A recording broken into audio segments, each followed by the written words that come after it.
good to be here in Dallas, Texas. I live in New York City. I like it there. I like New York a lot, man. Every day in New York, I just feel like I'm in like a Woody Allen movie or like an episode of Louis. I don't know, there's something about sex offenders. They really get that city, and they just know how to capture its essence. It is expensive. It is expensive. I live in a 2-bedroom apartment with 37 roommates. We each pay $8,000 a month. Kind of steal from the neighborhood though. Nah, I live with 2 roommates, for real. I live with 2 roommates. We all work from home. Well, they work from home.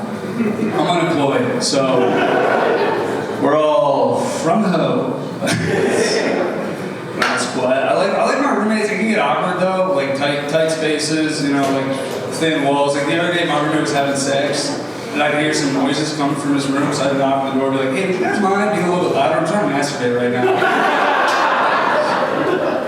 And they obliged. That was good. It was good. Dallas is cool. I've been trying to travel more for comedy. I was in LA recently. I feel like you guys don't like LA. Dallas and LA don't like each other, but it's like the same city. Like it's just highways and Mexican food. It's like both the city. You guys just don't have the beaches. Better Mexican food? Sure. All right. I guess. We got any Mexicans in here? In this climate, don't raise your hand for that question. I was watching the Super Bowl. I saw Bad Bunny. I love him. You guys like Bad Bunny? Yeah. Now I don't know what the heck he's talking about in any of his songs though. I don't know, but because I don't speak Spanish, but every now and then he'll drop a cognate, and I'll be like, ooh, a clue. Like he got one song where he says problemo, and I'm like, well, I hope there's a solution though. That's cool. My parents are very proud of me for doing stand-up. Which is like a nice way to let me know they did not believe in me at all. Because, you know, a lot of comics, I know their parents are like, oh, you know, you could have been a lawyer, you could have been a doctor. Parents are like, it's probably the best case scenario. That's not even about making it big. Like, that's just like right now, we're 5 minutes on each other, like, oh my god, this is so much better than whatever we thought you were going to do. I don't know how to get a job. I don't know how to do it. And I think, which is crazy because I look like this. And I have a college degree, like it should be really easy, but I don't know how to get a job, and I think it's because like the only advice I ever got on getting a job was you gotta have a firm handshake. You gotta have a firm handshake. And now every job interview is over Zoom, and I'm just like, when are we gonna get some handshake? Like, you got any skills? I'm like, I have one.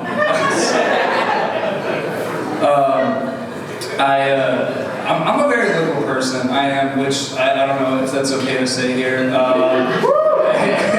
In New York, that's kind of the default. But I'm a very liberal person. I will say the only thing that I really agree with conservatives on is when they're like, young people just don't want to work. And I'm like, you got me.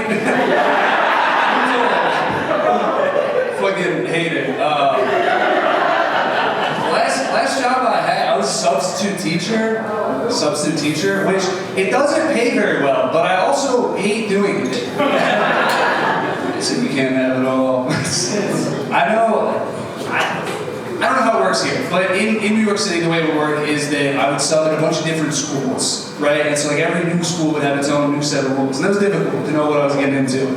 So one day, I was teaching at this new school, I was in this kindergarten class, and I saw a sign on the door that said, in this classroom, we don't say the N-word, the C-word, or the F-word. And I was confused because I did not think these kids would know those words. So I had to ask another teacher, I pointed at the sign, I was like, what? And she was like, oh, no, I understand the confusion, but the N-word is no, and the C-word is can't. I was like, what's the F-word? She was like, this is a slur. A lot of these kids have very homophobic parents. I got out of a relationship recently. Got a relationship with a breakup. Yeah, it's okay though. We ended things on good terms. That's what she told me. She said, we're ending things on good terms. I was like, oh, okay, thank you for letting me know. Honestly, my favorite part about being in a relationship is having somebody else make decisions for me. So that was pretty nice of her. Actually, I posted that joke online recently, and she didn't like it. It's not on bad terms. That's what she told me. We're on bad terms. I was like, okay, thank you. It's tough. I don't know. It's tough dating now. We were together for 3 years, trying to get back out there, and I don't know. Things are weird. Like my friend recently told me he's polyamorous, which was confusing to me because he's single. I mean, how are you gonna be poly and single?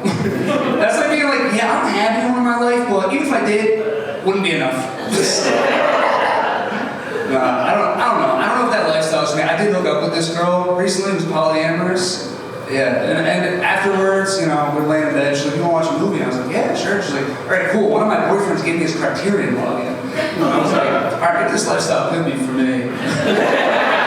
That's just how bad the economy is and how many different streaming services there are. And I'm just like, man, if I'm gonna watch all these movies, I gotta join Q. I do. I love movies. I'm trying to watch more foreign films so I can sound smarter.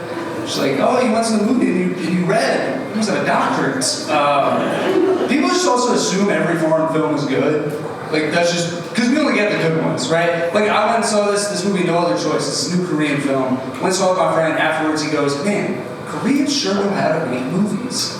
I was like, yeah, you've seen a lot of Korean films? He was like, no, just this and Parasite. Yeah. Just the two. Which is crazy to think a country's entire filmography is good based on 2 good movies. Like, I would think every American movie was good if I'd only seen The Godfather and Happy Gilmore. But I know that foreign films can be bad, because my dad's foreign. I've seen some of his films. My dad's from Turkey. Every Turkish movie is called something like Gorkum versus the Deceptive Jew. Well, it's not every Turkish film. It's just 3. It's a trilogy. The 3rd one's incredible. Gorkum meets an even more deceptive Jew. All right, thank you. I'm Johnny. I'm also Jewish.